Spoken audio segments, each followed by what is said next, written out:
This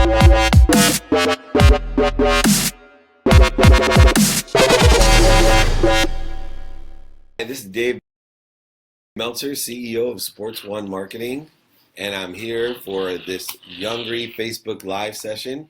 Really looking forward to sharing any stories, advice, comments, or concerns that people have about working in sports, technology in sports, being an entrepreneur. We have a variety of experiential knowledge or situational knowledge, as well as philosophical perspective on how to get everything that you want, not only in life, but in business. And working with young entrepreneurs is a major part of what we do. We have a great internship program to help empower others to be happy. And really looking forward to your questions and seeing how I can help you in the next half hour.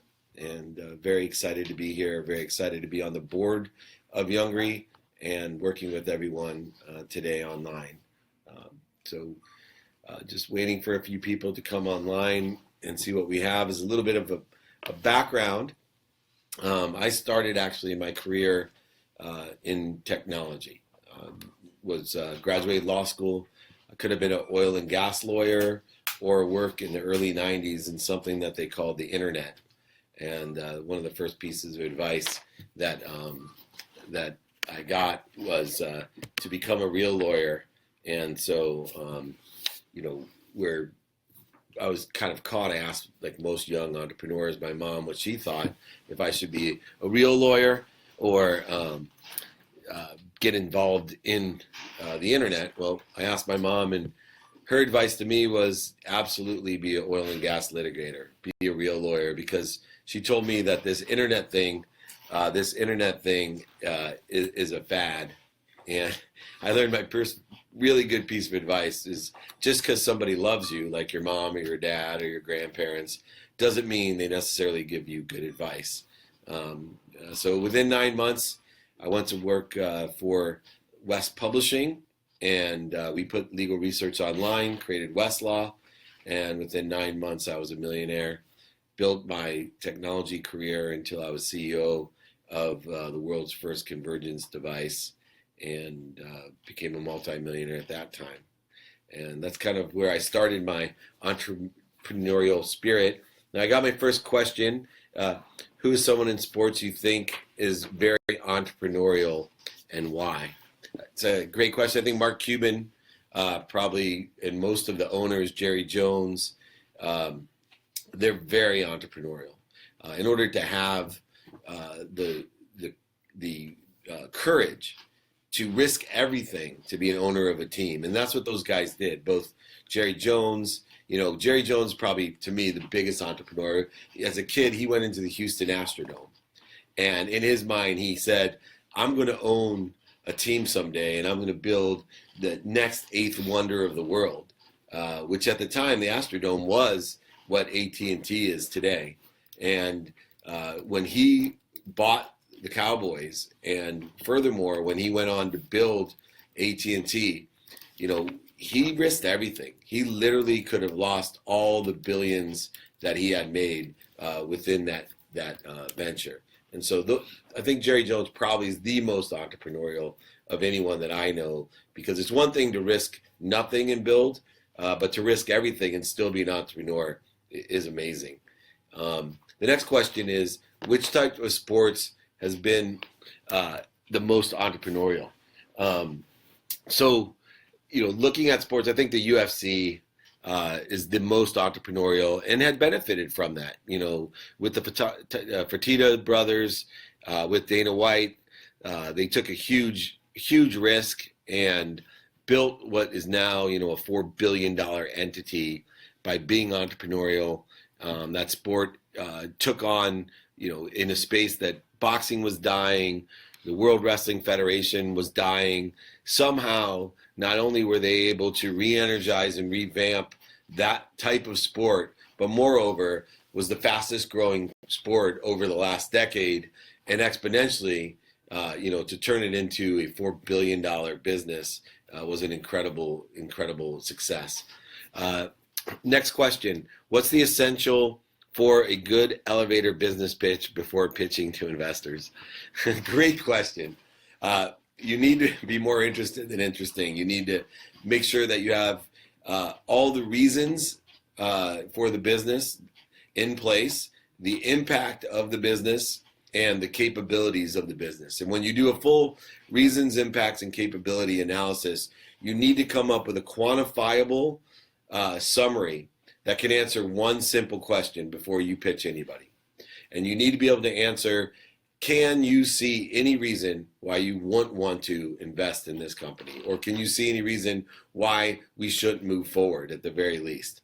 And so it's essential to know the reasons that your business is going to be successful, the impact that it has, and the capabilities that you need, have, or want in order to come up with a quantifiable summary that can you see any reason that you would not want to move forward or invest in this company.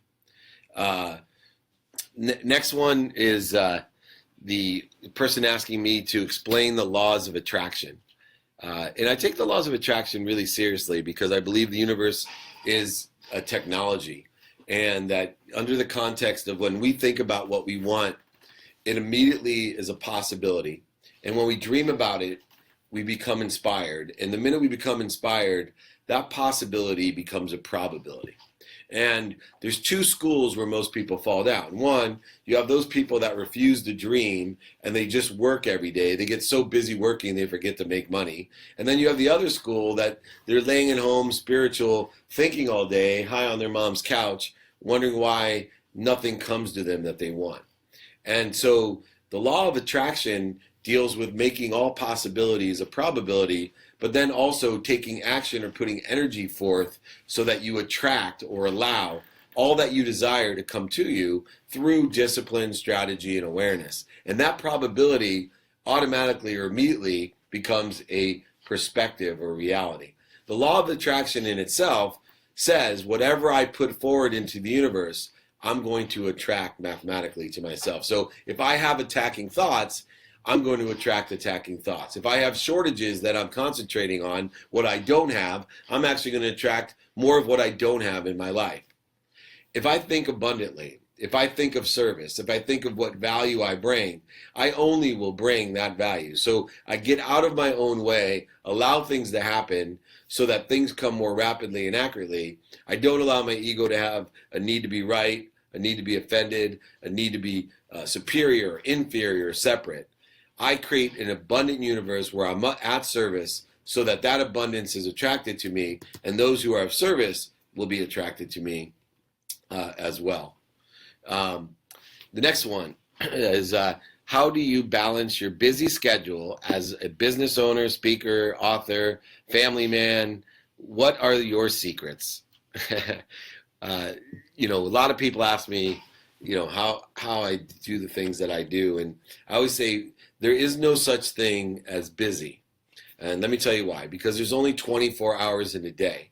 It's what we do with the 24 hours that makes us available or not available, abundant or scarce. It makes us seem to be busy. But the truth is that if somebody would sleep 20 of their 24 hours, they would be less available than me, regardless of running businesses, writing books, speaking, life coaching, all the different things that I do.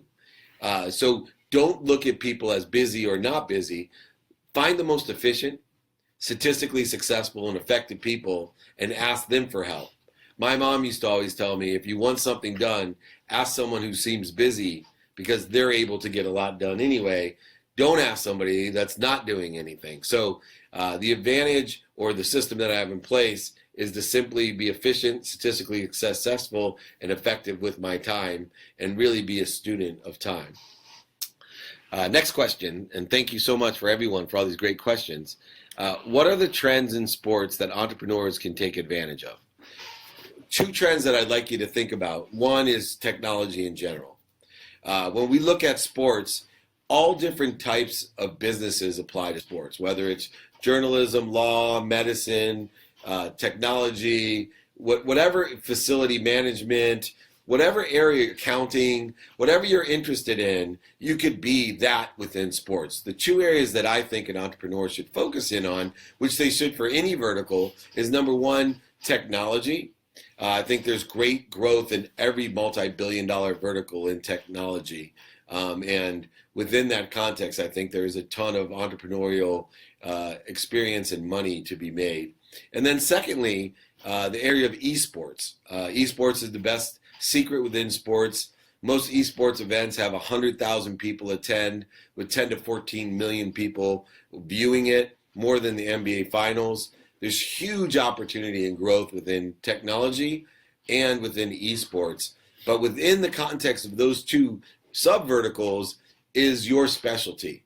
So don't go away from what your skill sets or your experience or your knowledge is about within the subcategories of this great billion-dollar vertical. Where people get in trouble is they think, they may have a skill to be a great lawyer, they may have a skill to be a great negotiator, they may be a great doctor, but all of a sudden, because they love baseball, they think they should be general manager of the New York Yankees because they're a great sports doctor.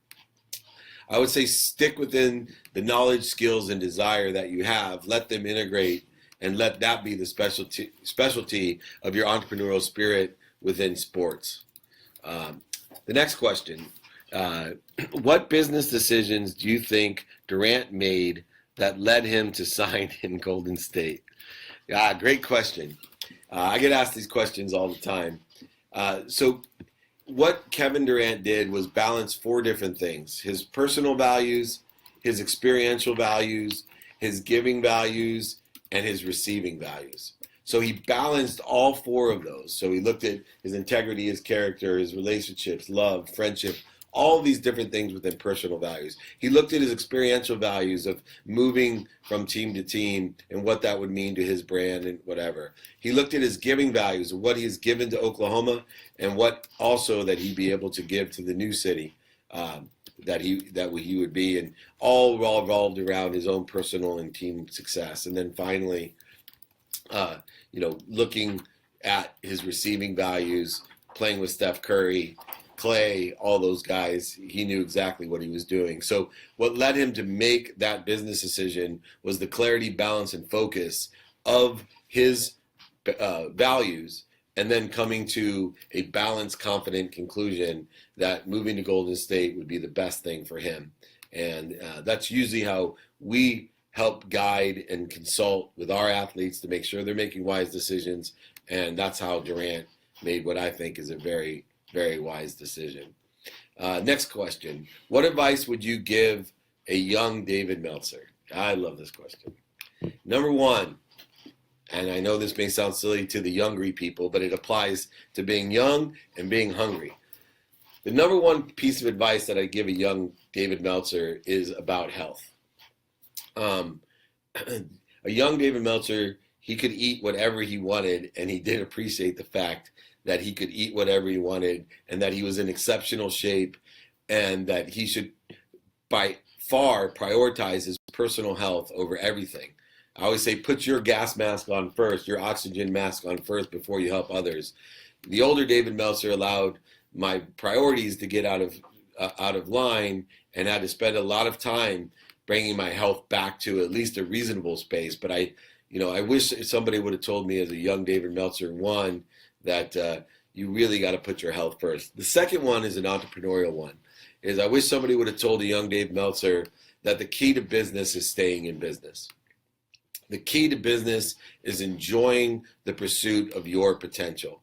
And, looking at that, I wish a young Dave Meltzer would have realized that if I detached myself from the outcome, that if I just enjoyed the pursuit of my potential all the time, that I actually could have just stayed in business and never had to go through the ups and the downs that I went through. Although I learned so much and understand so much now, I tell young entrepreneurs, if you focus in on enjoying the pursuit of your potential as an entrepreneur and staying in business every day, that by far everything else will come its way rapidly and accurately. And so those are the two pieces of advice. Next question. How has being a sports agent changed since the Jerry Maguire movie days? Number one, pay. you just don't get paid as much. There's so many, with the collective bargaining agreements, with the competition, we used to make far more money being a sports agent. And then there's so many different mediums to market our athletes in on a marketing side. Those are the two areas that it's really changed. With social media, with all the different content plays and licensing plays, there's a tricky way, a much more advanced way to build a brand, build a profile. But the one thing that hasn't changed is that you have to teach these athletes as an agent to give back. You have to teach them to value their community, to do something that they're passionate about, to use their brand, to use their profile, to build a legacy that will last far longer than their playing days. And that doesn't change regardless of the mediums, regardless of the money. That does not change. The next question. There is an uptick in agents becoming general managers. You see it with the Warriors and now the Lakers. Do you think this is what every GM really wants at the end of the day? No, I don't. I mean, being an agent obviously is good situational knowledge and experience to be a GM, but there's a variety of things that you could do that allow you to not only understand the caps, and understand the collective bargaining agreement, the legal aspect, the marketing aspects. There's a variety of ways to get that experience. But being an agent, obviously is a great way to get that experience. It is changing though. And I would say in the next 20 years, you won't see agents that are in these positions anymore. Times change, they evolve. But I think it's better to look at the reasons, impacts, and capabilities of what it takes to be a general manager than to actually pursue a profession as an outcome of a job or as an outcome of a career that you want someday. Next question. Do you have any daily mantras or routines that you recommend to someone who wants to be successful? Absolutely. The number one mantra and routine that I perform is based off of gratitude. I've studied physics, quantum physics, metaphysics. I know through all of that study that the easiest way to change your life as an entrepreneur and as a person is to say two simple words twice a day. And those words are thank you. In fact, I challenge people. I have an app, a 30-day gratitude app at Meltzer Mission on iPhones to remind you to say thank you. But the saddest thing is that if I ask all the thousands of people that are listening and watching when I speak and go around the world, they all raise their hand and say, I can easily say or think thank you 30 straight days. But by tonight, almost all of you listening right now will forget to say thank you. By the next morning, over half of you will forget to say thank you. And by 3 days from now, almost all of you won't be saying thank you. I've given you the easiest way to change your life for the positive, the best way. I've studied years and years. I've experienced so much. I've empowered so many people. And the easiest habit to perform is gratitude. But yet we're so far in our own way that most people won't do that. Next one is about you have an amazing business partner, Warren Moon. And how do we complement each other? Warren and I are twins. Obviously you can tell right here that we're twins. When I say we're twins, we are one and the same. Warren, he is an amazing analyst, both not only in sports but in business. He has incredible energy. We both are in the enjoyment of the pursuit of our potential with 3 simple goals. One is to create abundance or to live in abundance, or better known in a pragmatic sense, to make a lot of money. 2, to help a lot of people. Everything we do has a charitable purpose or a cause. And 3, to have a lot of fun. We both still are sports fans. In fact, I think my favorite thing about Warren is that although he's the greatest, if not one of the greatest quarterbacks of all time, he truly is a sports fan. And we enjoy just hanging out and watching the World Series or the Kentucky Derby or the Breeder Cup or the Masters. We enjoy going to the World Cup. Doesn't matter. We enjoy sitting together and watching and talking about sports. And we complement each other I call him QB1 Kenobi. He is my wise master who has a majesty of calmness, a great clarity that he helps me. I'm more hyper and reactionary, and he's more strategic and planning. But yet we both have the same work ethic. We both grew up with single moms, and he had 7 kids, 6 girls and 1 boy. We had 6 kids, 5 boys and 1 girl. But we, really learned to be more interested than interesting, to pay it forward, and to be kind to our future self. Next question. What are the 4 principles that you teach to all your new interns and employees, and why? When anyone comes in, empowering people on 4 things, and that helps them enjoy the pursuit of their potential.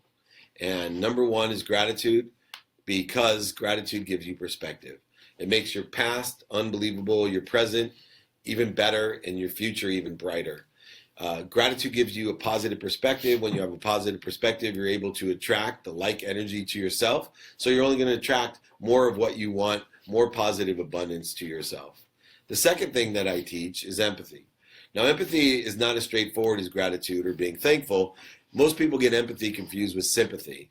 Sympathy is feeling bad for someone else or trying to put yourself in those shoes, meaning, I cannot feel bad enough to make someone happy. I can't be sick enough to make them well. I can't be poor enough to make them rich. But empathy is much more powerful. Empathy is forgiveness. And there's really only one person to forgive, and that's yourself. You need to learn to forgive yourself, because we are all human. We are pursuing our potential, which means we're pursuing to vibrate closest to the truth, but we're not. We're human beings. We are not efficient, effective, or statistically successful. So we need to forgive ourselves. We can't project our insecurities onto others. We need to forgive others for the exact same transgressions that they have. So we cannot have a need to be right, a need to be offended, a need to be superior, a need to be separate, a need to be inferior. All of those are manifestations of the ego. We must be empathetic and forgiving. The third one is accountability. You must live above the line.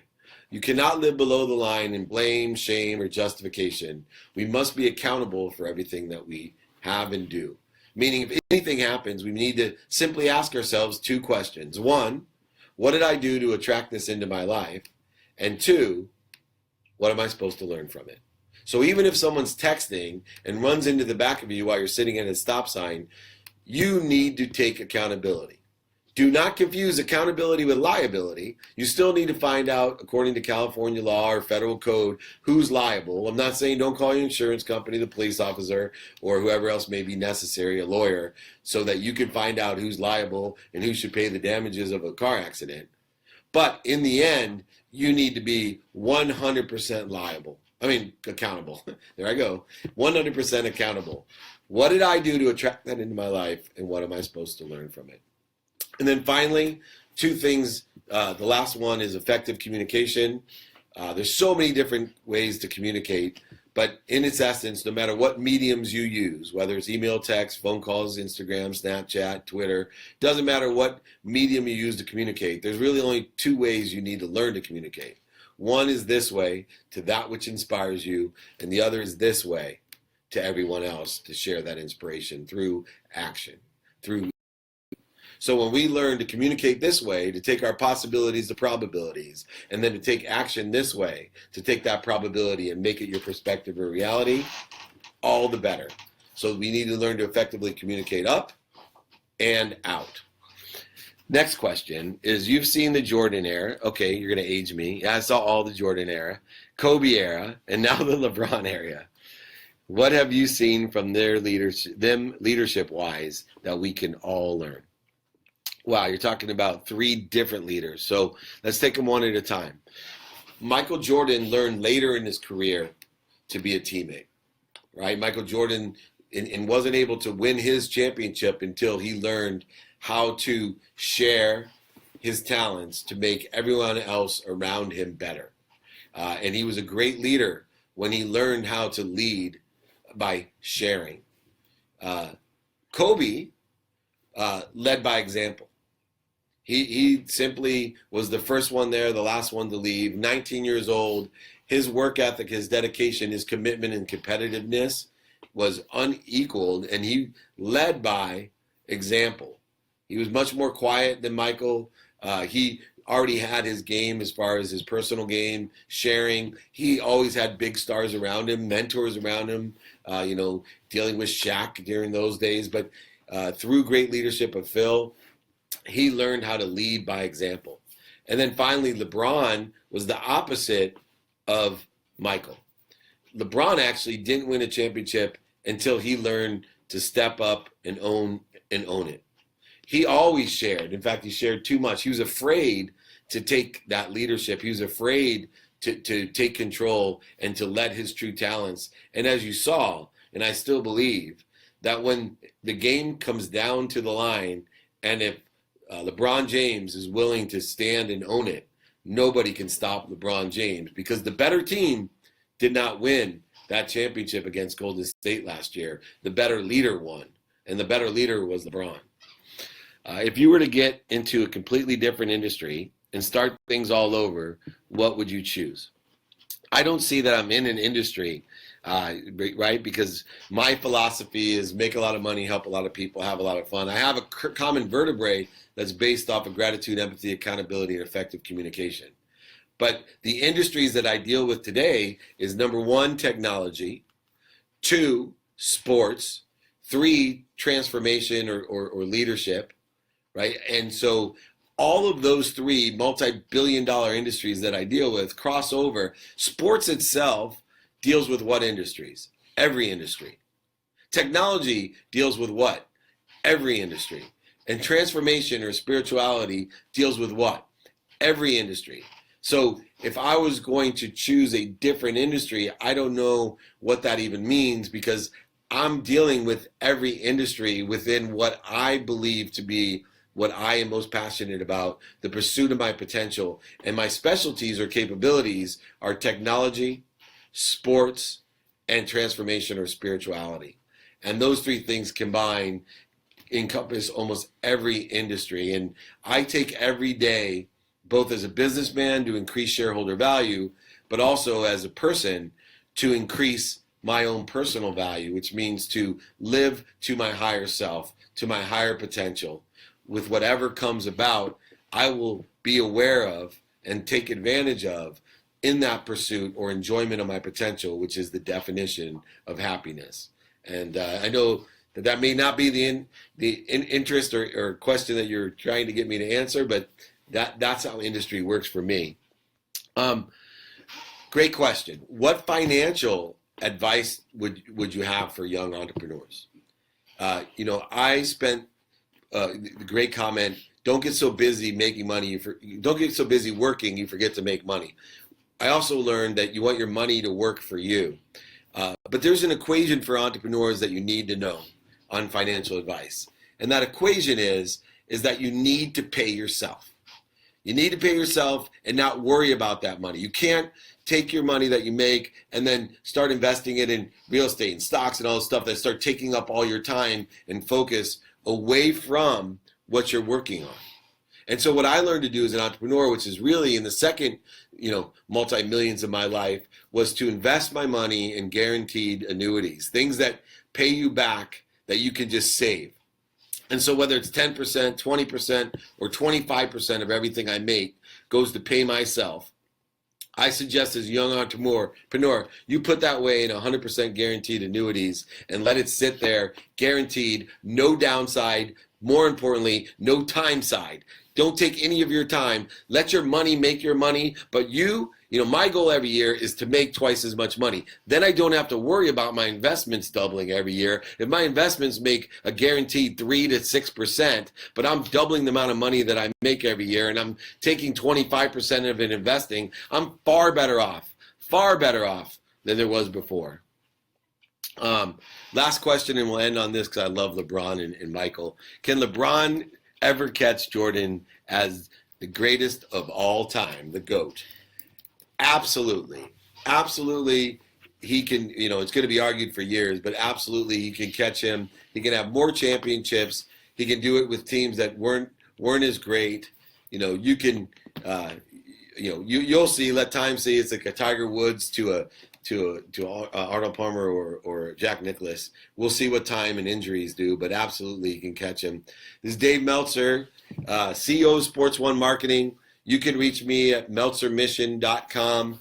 All speaking, coaching, any advice. I answer my own emails at Dave Meltzer. Follow me, meltzermission.com. I want to thank Youngry and everyone out there. Have a wonderful day. Thank you so much.